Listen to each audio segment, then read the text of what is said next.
नमस्कार, न्यूज 18 लोकमतच्या वेबलाईव्हमध्ये आपल्या सगळ्यांचं स्वागत।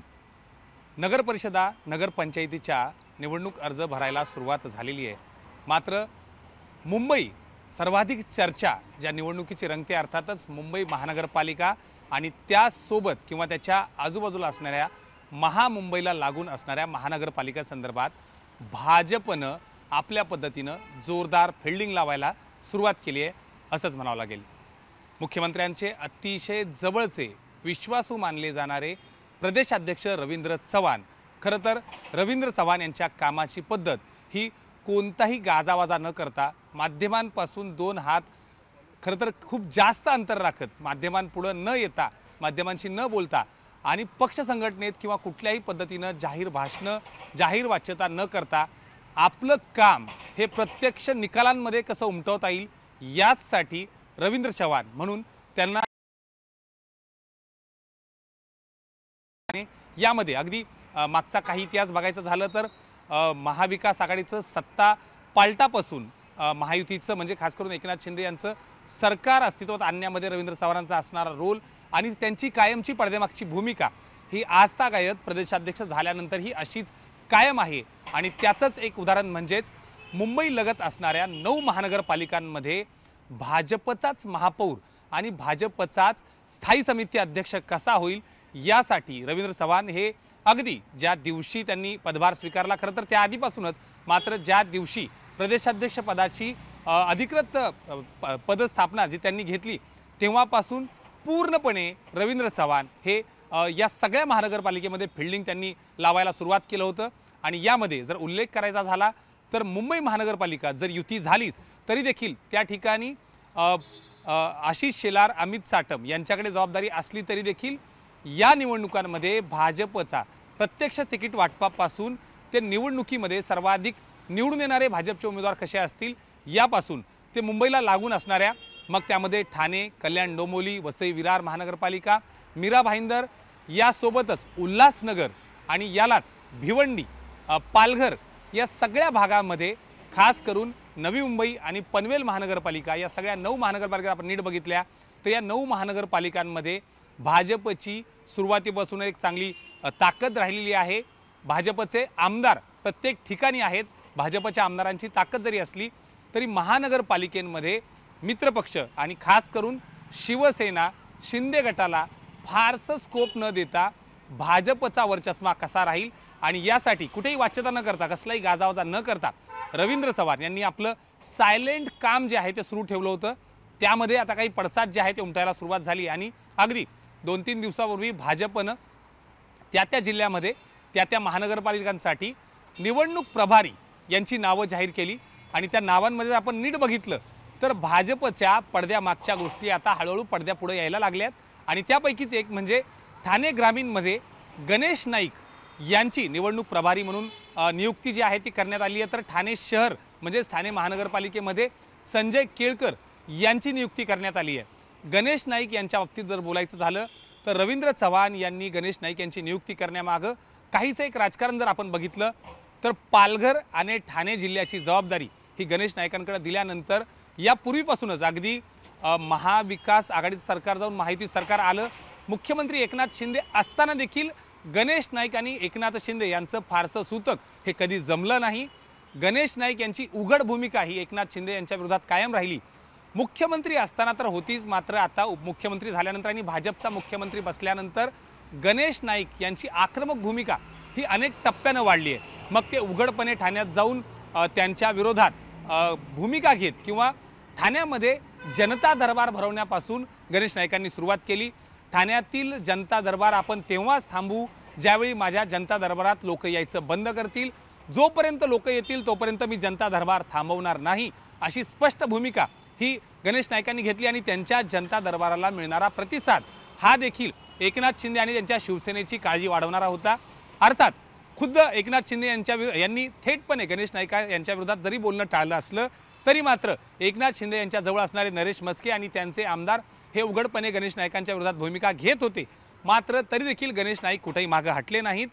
गणेश नाईकांनाच लागून संजय केळकर यांना देखील ठाणे शहर म्हणजे ठाणे महानगरपालिकेची जबाबदारी जी आहे ती देण्यात आली। आपल्याला माहिती आहे की एकनाथ शिंदे मुख्यमंत्री असताना आणि त्यापूर्वी देखील ठाण्यात एकनाथ शिंदे यांचीच चलती असली तरी देखील संजय केळकर जे की भाजपचे आमदार आहेत आणि अतिशय जवळचे विश्वासू म्हणून देखील रवींद्र चव्हाण यांचे ते मानले जातात, त्यांच्याकडे ठाणे शहरांनी एकनाथ शिंदे यांच्या दवाखान्याच्या संदर्भातला भ्रष्टाचाराची प्रकरण आणि त्याची उघड भूमिका ही आपला दवाखान्याच्या संदर्भात त्यांनी घेतली होती।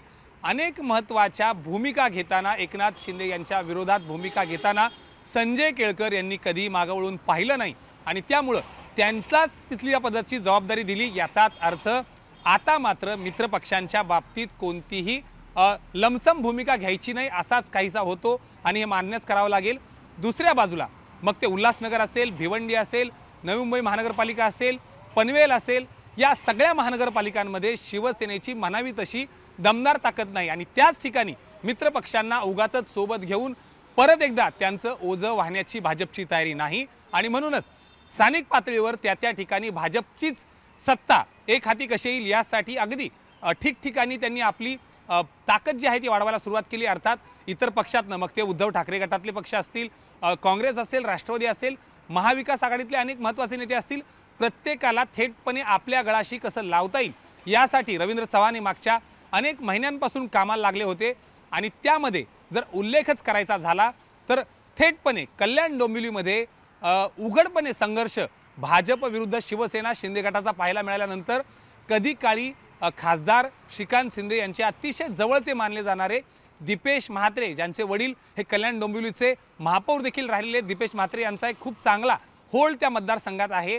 त्यांनी उद्धव सेनेकडे जायचा गेले होते, मात्र त्यांना परत आणताना एकनाथ शिंदे गटात नाही, शिवसेनेत नाही तर रवींद्र चव्हाण यांनी स्वतःच्याच उपस्थितीत थेटपणे भाजपमध्ये त्यांना आणून एक प्रकारे शिवसेना श्रीकांत शिंदे यांना इशाराच दिला असं म्हणावं लागेल।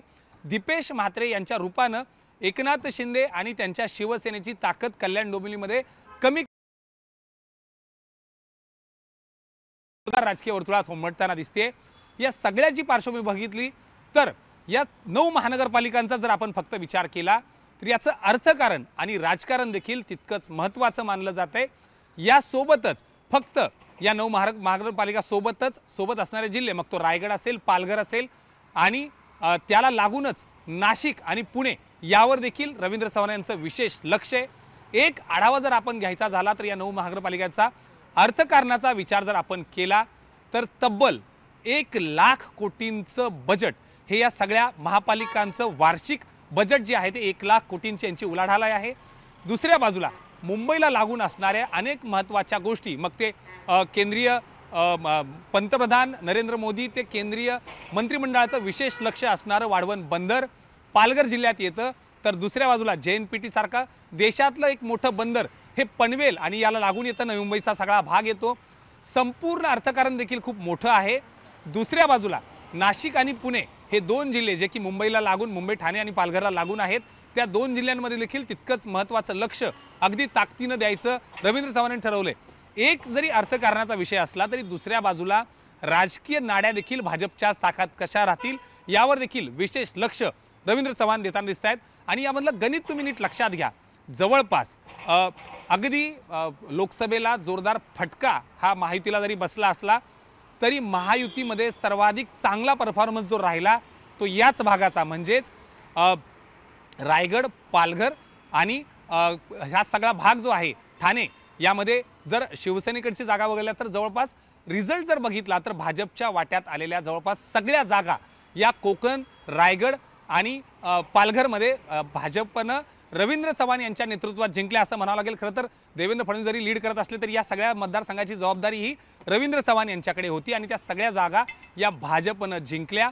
दुसऱ्या बाजूला लोकसभेच्या जागांचा जर विचार केला तर या 4 ते 5 जिल्ह्यांमध्ये जवळपास 18 लोकसभेच्या जागा या 48 पैकी 18 जागा या लोकसभेच्या येतात, तर विधानसभेच्या तब्बल 110 ते 115 जागा या 9 महानगरपालिका आणि 2-3 जिल्ह्यांमध्ये येतात आणि त्यामुळे 288 पैकी जवळपास 110 ते 115 विधानसभा आणि 48 लोकसभेपैकी जवळपास 16 ते 18 लोकसभा जर एक हाती ताब्यात ठेवायच्या असतील तर मात्र स्थानिक स्वराज्य संस्था, जिल्हा परिषदा आणि महानगरपालिकेमध्ये भाजपचं एक हाती वर्चस्व असणं हे इतकं गरजेचं आहे आणि हीच नस जी आहे ती रवींद्र चव्हाण यांनी ओळखली आहे। देवेंद्र फडणवीस यांचा त्यांच्यावर पूर्णपणे विश्वास आहे, अत्यंत विश्वास म्हणून ते मानले जातात। ह्या सगळ्या ज्या गोष्टी घडतात याचा ग्रीन सिग्नल कुठे ना कुठे पक्ष नेतृत्वाकडून आणि मुख्यमंत्र्यांकडून आहे असं देखील म्हणावं लागलं। आणि त्यामुळं बिहार निवडणुकीनंतर मित्रपक्षांच्या बाबतीत किती त्यांना खांद्यावर घेऊन चालायचं हा देखील मुद्दा तितकाच महत्त्वाचा आहे। नुकताच अमित शहा यांचा मुंबई दौरा ज्यावेळी झाला त्यावेळी आता मित्रपक्षांची बैसाखी चालणार नाही असं सूचक विधान त्यांनी केलं होतं। आता कुठल्याही पद्धतीनं बैसाखींची किंवा कुठल्याही राजकीय कुबड्यांची आम्हाला गरज राहणार नाही, अशा पद्धतीनं आम्ही कामाला लागू, आणि यापूर्वी देखील त्यांनी असा उल्लेख केला होता। आणि त्यामुळेच ज्या ठिकाणी मित्रपक्षाची ताकद आहे त्यांना कुठेही हात न लावता भाजपची रेष कशी मोठी करता येईल यासाठी रवींद्र चव्हाण कामाला लागलेत। आणि त्यामुळं अर्थकारण राजकारण यासोबतच स्थानिक स्वराज्य संस्था आणि महानगरपालिकेच्या सत्तेच्या संपूर्ण लगाम हा भाजपच्या ताब्यात राहील यासाठीच रवींद्र चव्हाण यांच्यासारखा सायलेंट किलर कामाला लागलाय। आणि त्यामुळं मी परत एकदा उल्लेख करतोय, कोणताही गाजावाजा न करता, माध्यमांसमोर न येता, माध्यमांसमोर होणाऱ्या जाहीर भाषणांमध्ये कोणावरही नाव न घेता, टीका न करता आपापल्या पद्धतीला कामाला लागणं हे रवींद्र चव्हाण यांची खासियत राहिली आहे। आणि त्यामुळं याचे नेमके थेट पडसाद आता मित्रपक्षांच्या नाराजी नाट्यानंतर कसे उघडतात आणि या सगळ्याला कशा पद्धतीनं मित्रपक्षांकडून उत्तर दिलं जाते हे देखील पाहणं तितकंच महत्त्वाचं आहे। तुर्तास वेबलामध्ये इथंच येत्या काळात इथली प्रत्येक बातमी आम्ही तुमच्यापर्यंत पोहोचवतच राहू। सुधीर राहुल झोरी, न्यूज 18 लोकमत, मुंबई।